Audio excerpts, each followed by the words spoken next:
जी का। जय शिव शक्ति। बेलक पतिया में कौन गुण हो, जड़ा बोला ओ भोला।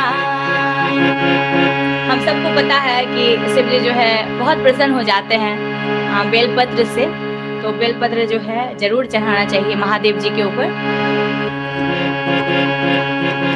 बेलक पतिया में कौन गुण हो, जरा बोला ओ भोला।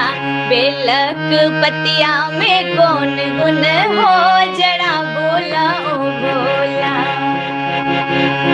जरा बोला ओ भोला, जरा बोला ओ भोला।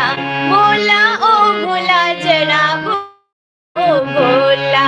बेलक पतिया में कौन गुण हो, जरा बोला ओ भोला। बेलक